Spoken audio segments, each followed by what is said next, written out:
online? Is Colleen with us? I'm here. Hi, everyone. Yay. Well, there's two.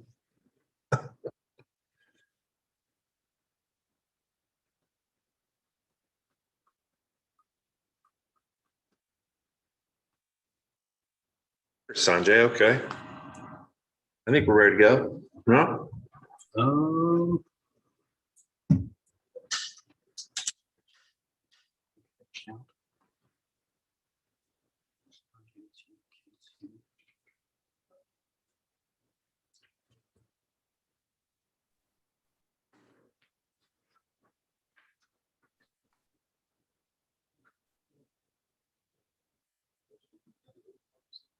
Jocelyn here.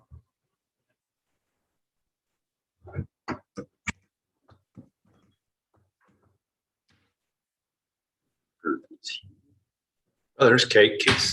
Kate's online, so. Oh, hey. Yeah, I sent a message today. You guys don't want me there. That's okay.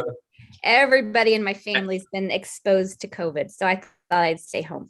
Yeah, I think that's a lot of everywhere. All right. I'm going to go ahead and call the RDC meeting to order for December 27th, 2021. I think we need to recognize all those who are attending via Zoom. I know we have Kate, we have Sanjay, Kate Swanson and Sanjay Patel, who are both RDC members. Colleen, you're here too, right? I sure am. Hi. Okay, so we have 4 of us here, so Colleen's here also. Is there anyone online that we need to? I'm here. Mike Berg is here, non-voting wonderful. member. Oh, yes, absolutely. Sorry. And Wayne DeLong is here as well. And Wayne, okay. Do we have anybody from the public that is attending online? So we've got John Towsley, Brittany Mann, Heather James, Regina Brown, Tim Berry, and Zach Lutz, Okay. which is staff. Hello. All right.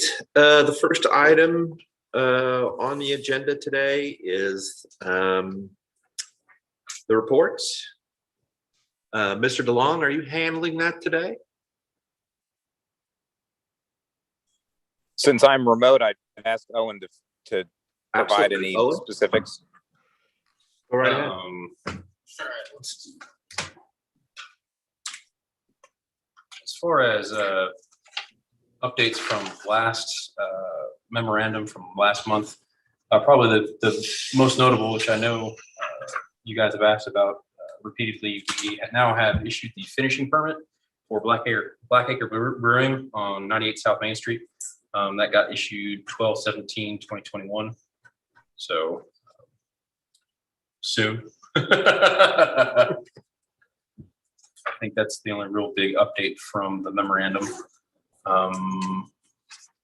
Wayne, did you want to talk about the item that was distributed previously over email or no?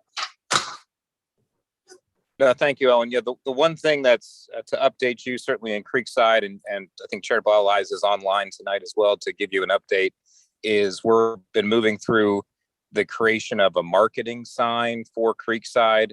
So just we can briefly talk about that. It's just an update to the previous signage that was out there. And we'll be going out and seeking some quotes and bringing you those quotes in January. Just wanted to bring that to your attention. We anticipate the spend to be around $2,500 or so. Wayne, on that draft signage that was sent out, it doesn't identify the lots that are already taken. Will that be updated? Those are actually going to be site-specific stickers that we actually apply to the sign itself. So those lots that are already currently taken down will have sold stickers put on them on the sign itself, just to be a little bit more interactive, but obviously the QR codes on those signs will direct right back to the website that will be updated much more frequently. Okay, great. And that's my one update. Thank you. Any other members have questions about the TIF area reports? Just a dumb question. The Tipsy Mermaid, is that really how it's spelled, or is that our misspelling on the memorandum? TIPSEY? I'm just curious. I've wondered the same thing before, Mike. Anyway, we probably don't know the answer, but I'm just curious if it's really going to be intentionally sort of spelled that way. Maybe it's a name, someone's name or something. But I believe that is the intentional spelling. We can certainly compare that against the other public filings, but I believe that's the intentional spelling. okay, sounds good. Thanks. Certainly. Okay, we'll move on to item number 4, old business. And we need to approve the minutes from November the 22nd. Okay, so moved. Second. I'll second. I heard a second from Sanjay was and second. Colleen, maybe. Yeah, Okay. it was me. Yep. All those in, do we need to do a roll call vote? We can if you want. Or we can just, all those in favor of approving the minutes? Aye. Aye. Opposed? All right. We'll say that passed. How many of us are there? There's 7? 5? I don't know. All of us. All of us. All right. Next item is Creekside Corporate Park, lot number 1, Bradley Companies. I'm going to promote Brittany.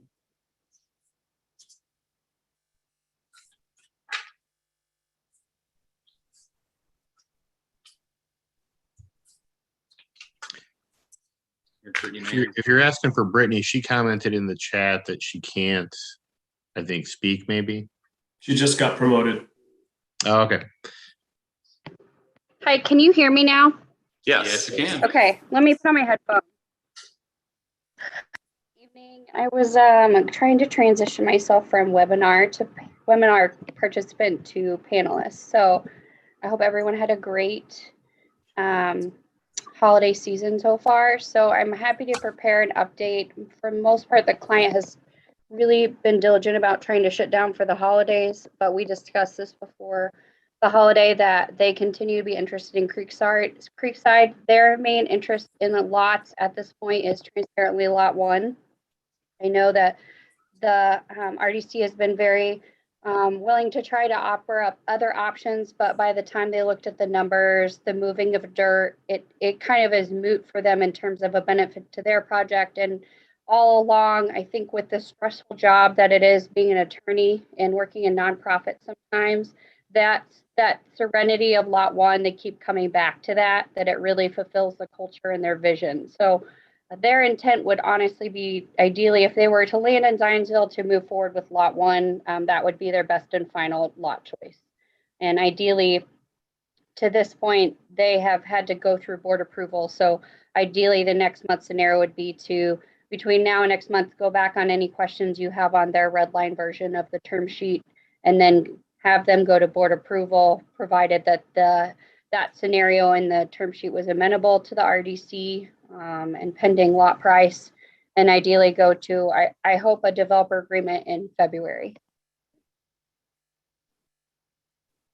Thank you for that update, Brittany. We did receive the red line version this afternoon, so I believe a small group of us will take a look, and we'll work through Wayne and Owen to schedule a call with your team. Sure. And the main red lines of note that we would discuss would mainly be still accounting and calling attention to the 100 employees by I think we just added 2025 because of the quote unquote great resignation, being mindful of that and wanting to set a reasonable target to share with the town. And then just again, the addition of the board approval. So other than that, just wanted, for the interest of your time, respect of your busy schedules, those are the main changes that were made, aside from the term buyer as opposed to developers. They would then retain a developer to develop the site. So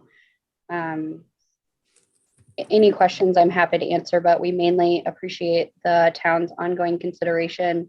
They really had to go back to block and tackling towards the end of the year with similar to other growing businesses dealing with a lot of change in talent pool, but otherwise, you know, they are no less interested in moving forward with their project.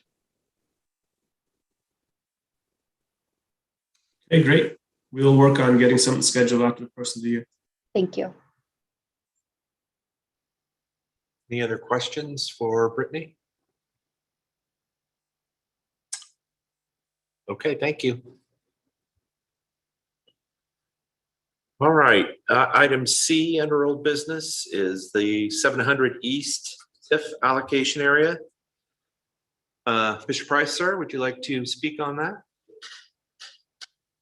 And I'll promote John Demery to panelist. Thank you. For the record, Matt Price with the Denton's Law Firm. I'm here tonight on behalf of the Scylla Capital as well as Pock Family Farm, which is Mr. Demery's entity.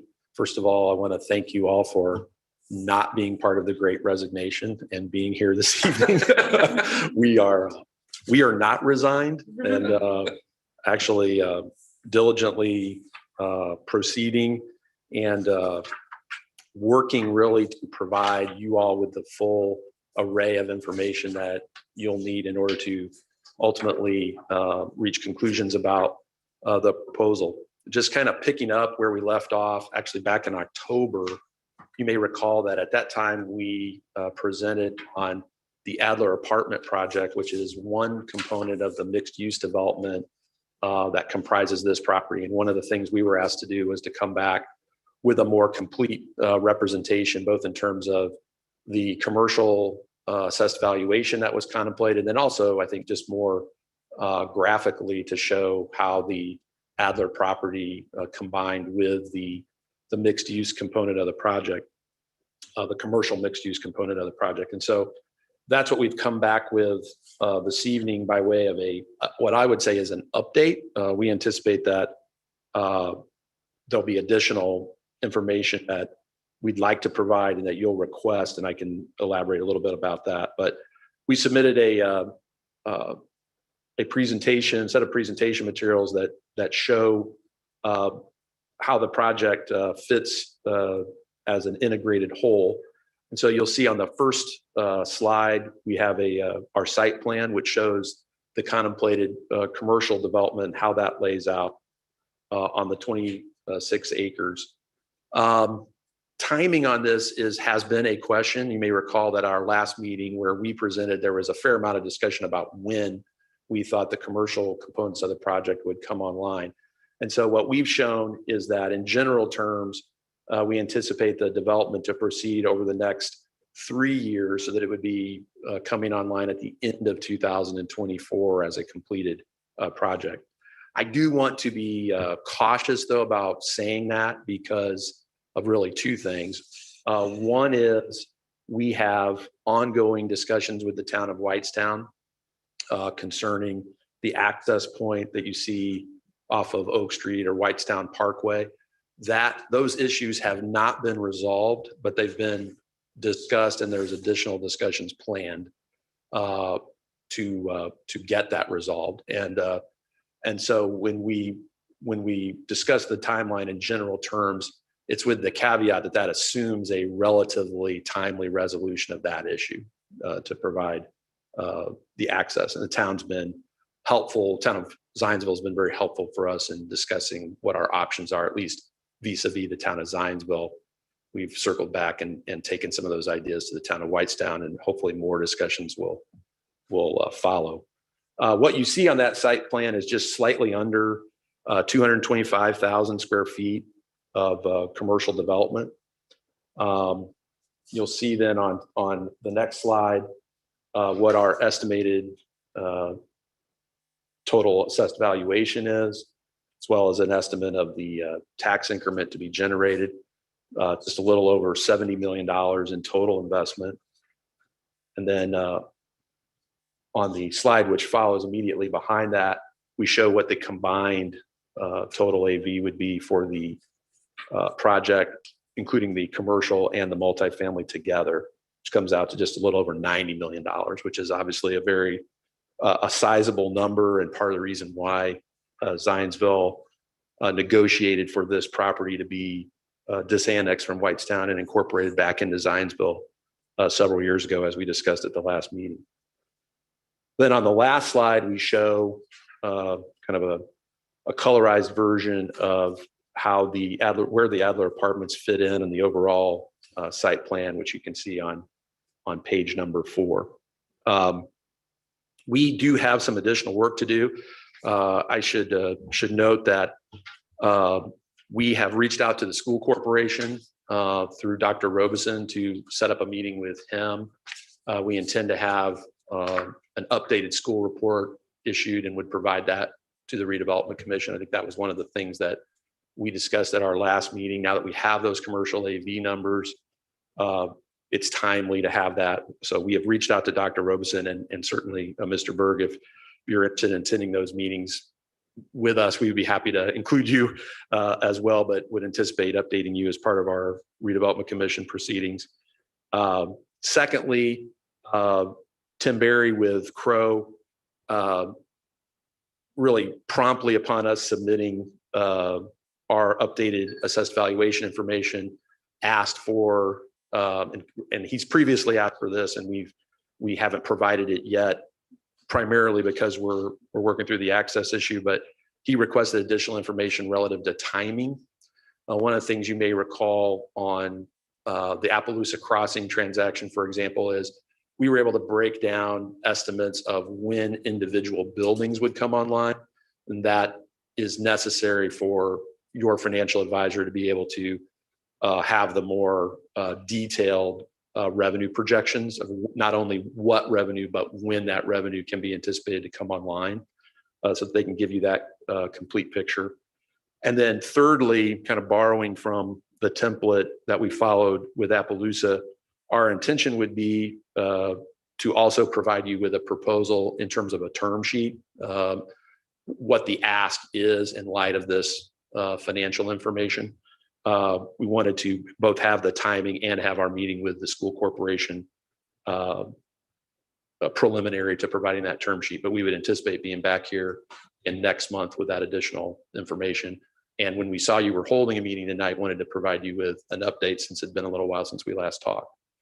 So with that, I'm happy to answer any questions that you have. Mr. Demery obviously is available on the line, and representatives from Scylla Capital are here too, Jeff Reasoner and James Wilson, who are in the audience tonight. So we appreciate your time. Thank you.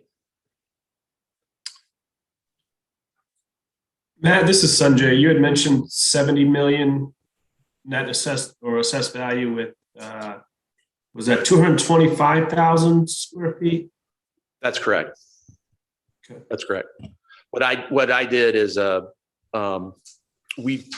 you add up total square feet that are shown on each one of the buildings on the commercial component of the site plan, it comes out to 224,817, just a little under 225.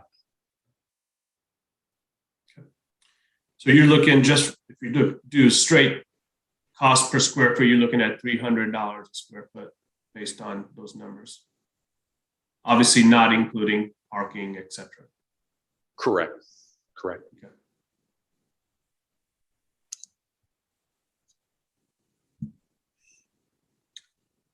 Any other questions for Mr. Price? All right, we look forward to more conversations with you, sir. Thank you. Appreciate it.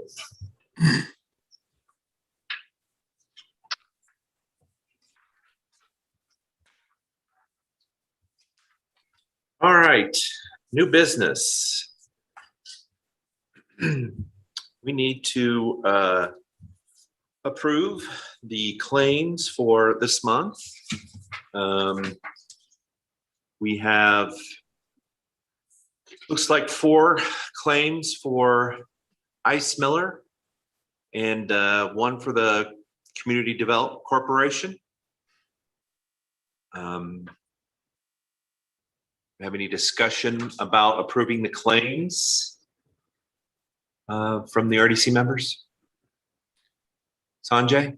I believe Owen may have an update even more recent than what was provided to us this afternoon. I think the one that I'm looking at, Owen mentioned at the beginning that this is what he thought was the most update. Is that correct? It is the most up to date of the update of the update. It is $77,666.50 grand total. So there's legal fees of 6,000, a little over 8,100, 75, almost 7,600, and then another of 6,000. And then there's for the Community Development Corporation, there's an ask of 50,000. So that's where he gets the $77,666.50. Is the Community Development Corporation line item, is that just funding their budget? Or is that something specific? Mr. DeLong, do you have an answer to that maybe? I'm certainly happy to provide that information. The payment of this $50,000 is coming out of the Economic Development Incentive line item, which is originally funded at $400,000 for this year. This particular $50,000 is funding that has already been awarded to Nicholson.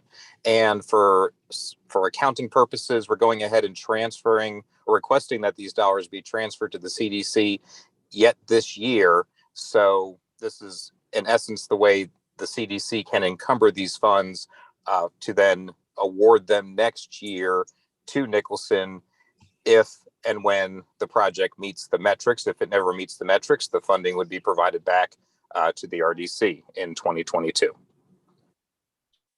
Great, thanks. Certainly. Thank you.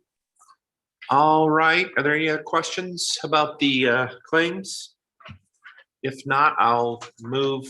I'll look for a motion. I'm sorry? Roll call. We haven't gotten a motion yet, so I'm looking for a motion. I'll move to approve the claims. This is Colleen Hiddle. Colleen. Sanjay, I'll second. We have a motion and a second. And yeah, let's do a roll call. Okay. Jocelyn Spillane, Yes. Colleen Hiddle, Yes. Kate Swanson, Yes. Kent Ezra, Yes. Sanjay Patel. Yes.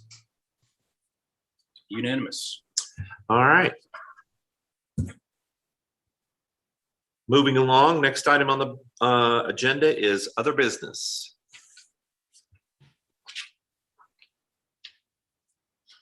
I don't believe that there is any, so I guess we'll take a motion to adjourn. So moved. So moved. All right. I believe our next meeting will be in January.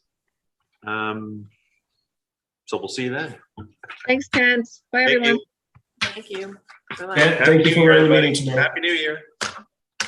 Happy New Year. Thanks, Kent. I am signing that one if you want Oh, to. yeah, thank you. Thank you all. Enjoy the holidays.